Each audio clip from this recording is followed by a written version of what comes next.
Bienvenidos nuevamente a este es su programa Opinión en Jaque. Es un honor para mí continuar con el curso de cómo hacer teología. Soy el pastor Wilfredo Beltrán. Y como este es un curso de teología aplicada, vamos a examinar el caso surgido en el Perú sobre la eutanasia.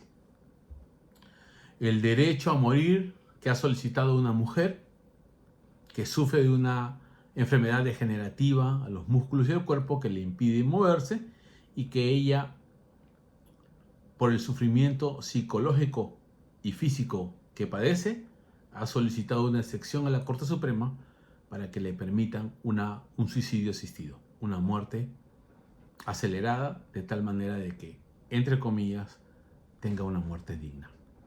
Bajo la perspectiva cristiana, la muerte es consecuencia del pecado del ser humano y es un castigo. Por consiguiente, no es un bien, sino es un mal. Vamos a ver entonces algunos argumentos cristianos para promover el concepto de provida y el alivio emocional que puede causar al dolor que sufre el ser humano. Primero hay que partir por las definiciones. Esto es importante, ¿no?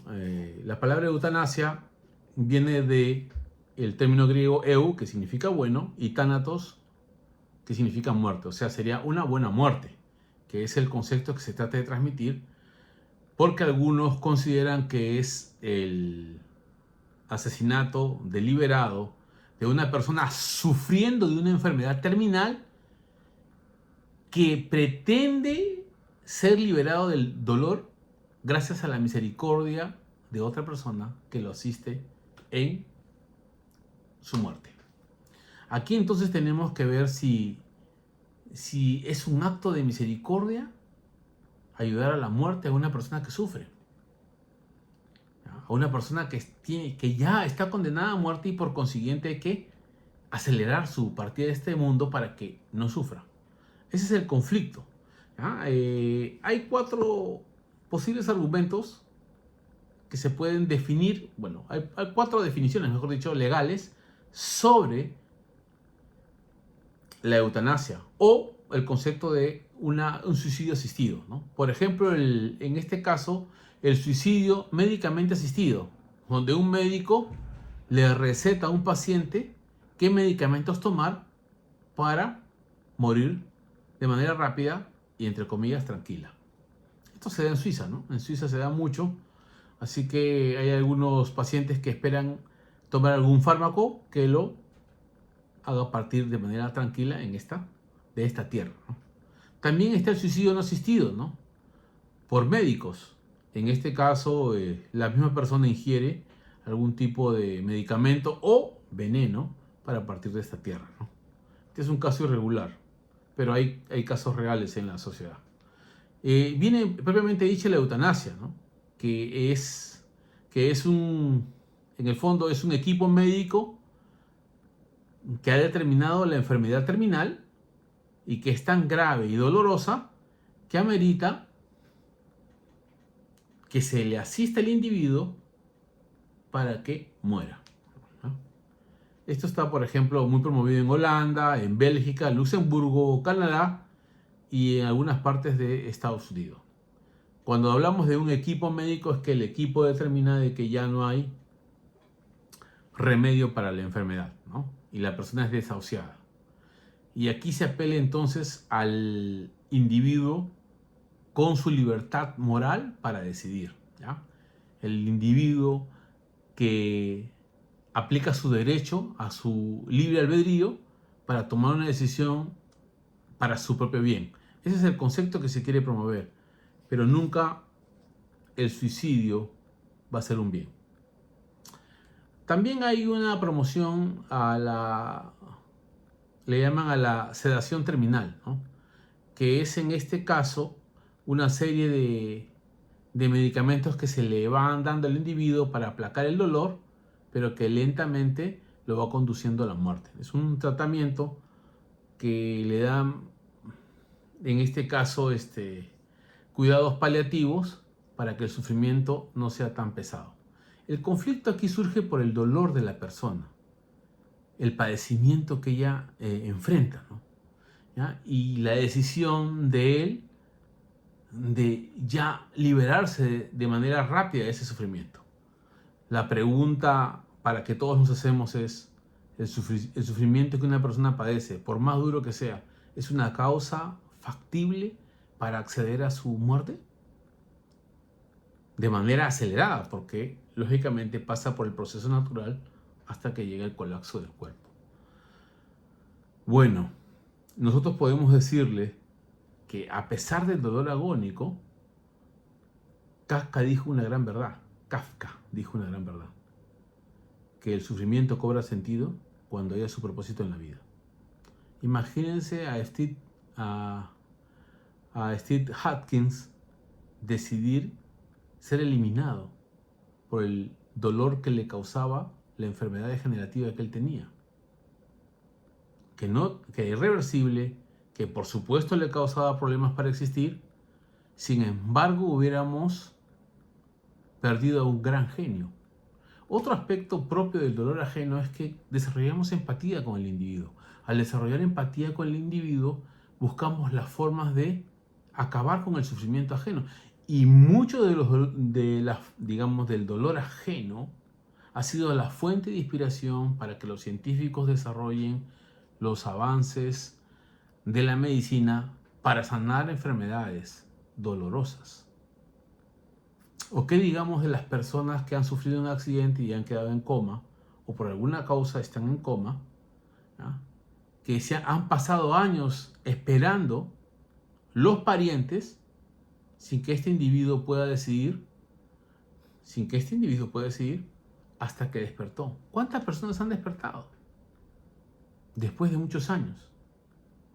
Es cierto que enfrentan a ciertos retos por el tiempo que han pasado inactivos, hay ciertos dolores, pero a veces la fuente del sufrimiento es una fuente de sabiduría extraordinaria que sobrepasa la razón humana.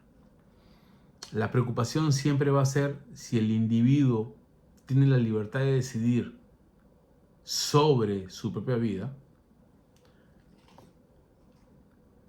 Esta situación lo convierte en señor de su vida, no en siervo de su vida. Le quita a Dios la soberanía, ¿ya? Y cuestiona sus mandamientos sobre no matarás. ¿Ya? Cuestiona el mandamiento de que la vida es sagrada. ¿Ya? También podríamos ver que el problema del mal que se promueve si se legaliza la eutanasia. Porque como ocurre ahora en Holanda, para que no seas una carga económica a la familia, se les sugiere a los ancianos mayores que mejor descansen en paz. Y ya empieza entonces el aspecto utilitario, ¿no? Como me hace acordar a los programas del Tercer Reich, ¿no? De las personas que eran una carga social y que mejor se decidía en este programa de muerte asistida, ser eliminados para evitar toda responsabilidad económica y en este caso también de la inversión de tiempo en el cuidado de estas personas. Esto eliminaría el cuidado de la familia y la muestra de amor. ¿Cuántas personas se han recuperado en medio del dolor y de problemas físicos? ¿Cuántas soluciones se han hallado en medio del dolor y el sufrimiento de algunas personas?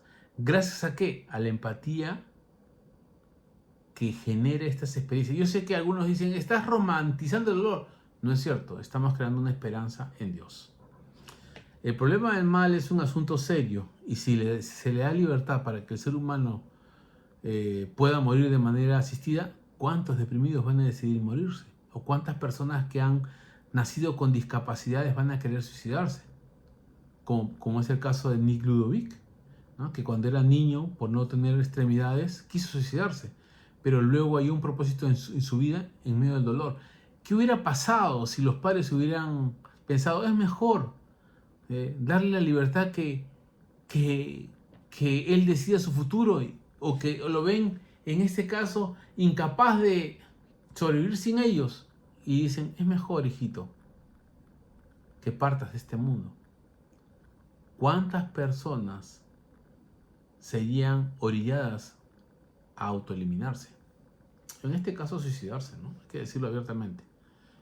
Como sería un crimen popular y aceptado por la ley, no se tendría conciencia del pecado que se está cometiendo.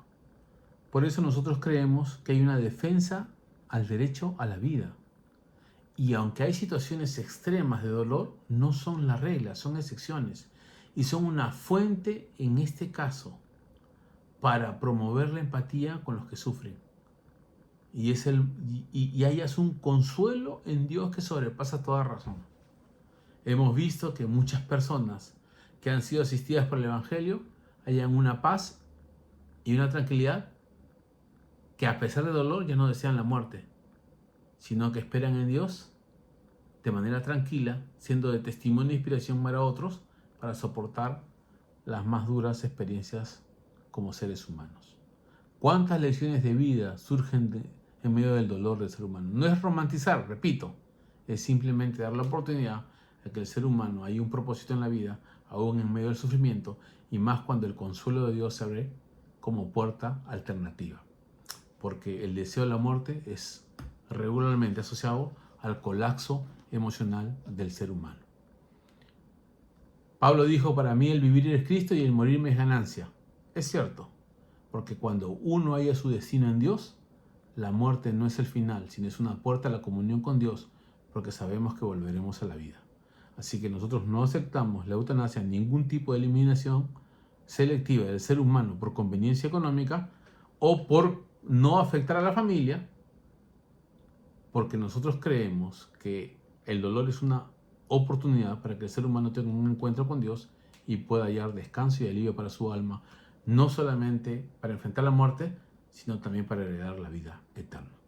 Así que, bajo esta reflexión los dejo y que el Señor los bendiga. Nos vemos en nuestro siguiente programa, que vamos a promover el estudio de un libro bíblico y vamos a pasar ya nuevamente al examen del pensamiento bíblico para que sepamos cómo hacer teología desde un libro entero. Muchas gracias y nos vemos en nuestro próximo programa. Dios los bendiga.